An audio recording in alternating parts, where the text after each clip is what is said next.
আসসালামু আলাইকুম everyone, welcome back to a new video. কেমন আছেন সবাই? আলহামদুলিল্লাহ আমরা অনেক ভালো আছি। আজকে আমরা জিম থেকে এসে বসেছিলাম প্রায় 1 ঘন্টা। আমাদের লিফট নষ্ট হয়ে গিয়েছে আর মাশরাফকে কোলে নিয়ে উপরে ওঠা আমার জন্য খুবই ঝামেলা। বাট তাও লাস্ট 1 ঘন্টা বসে যখন দেখলাম লিফটের ঠিক হওয়ার কোনো নাম নেই, আমরা আস্তে আস্তে উঠে চলে এলাম। এরপরে এসে নাস্তা করে কিছুক্ষণ রেস্ট করে নাস্তা করলাম। নাস্তা করার পর মাশরাফকে পড়াতে বসালাম। প্রতিদিন ওকে সন্ধ্যায় একটু করে পড়াতে বসাই, যাতে একটু ইউজ টু হয়, কারণ ও তো একদমই পড়তেও চায় না, সারাদিন একটা ফোন নিয়ে গেম খেলে। তাই আমি ভাবলাম যে গেম খেলার অভ্যাসটা বাদ দিয়ে একটু পড়াশোনা করা। এরপরে রাত্রে অপূর্ব বাসায় আসার সময় আমার জন্য স্যুপ আর অন্থন নিয়ে আসে। ও আজকে ওর ফ্রেন্ডদের সাথে আড্ডা দিতে যায়, তো ওখানে খেয়েছিল, তাই আমার জন্য নিয়ে আসছে। যাই হোক, বাট আমার জন্য নিয়ে এসেছিল কর্ন স্যুপ। আমি কর্ন স্যুপটা একদমই লাইক করি না, একদমই লাইক করি না। আমার পছন্দ হচ্ছে থাই স্যুপ। বাট কী করার, জামাই এনেছে, খেতেই হবে।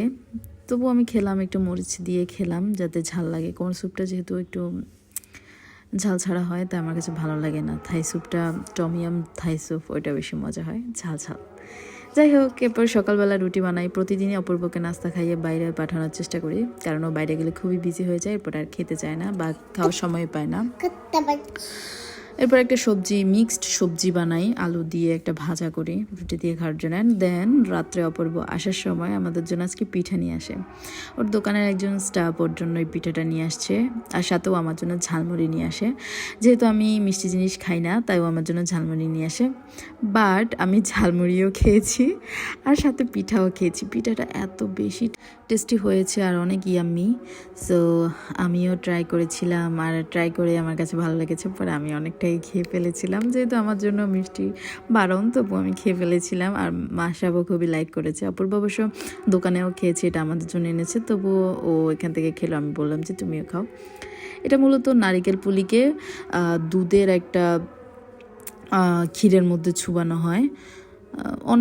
অনেকটাই মজা, পুরা রসমালাইয়ের মতো। এরপরে আমি মাশরাফের জন্য একটু চিকেন রান্না করছিলাম, আলু ফ্রাই করলাম। এর আগে চিকেনটা ফ্রাই করে রাখলাম। আসলে সবার জন্যই করব।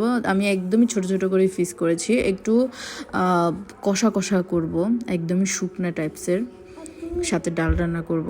অ্যান্ড দেন বিকালবেলা আমরা জিমে যাই। জিম থেকে আসার পর আমার আব্বু আসে, ভাই আসে, আর আমাদের জন্য রসমালাই, মিষ্টি, আরও কিছু ফ্রুট, আর মাশরাফের জন্য চকলেট, অনেক রকমের চকলেট আনে, বিস্কিট আনে।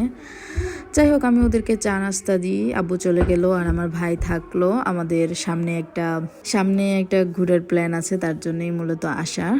সো আম্মু আমার জন্য অনেকগুলো মাছ দিয়েছে। ও এবার আসার সময় মাছ দিতে পারেনি, তাই এখন দিয়ে দিয়েছে। আশা করি পুরো ভিডিওটি ভালো লেগেছে। সো লাইক করবেন, কমেন্ট করবেন অ্যান্ড শেয়ার করবেন। আল্লাহ হাফেজ।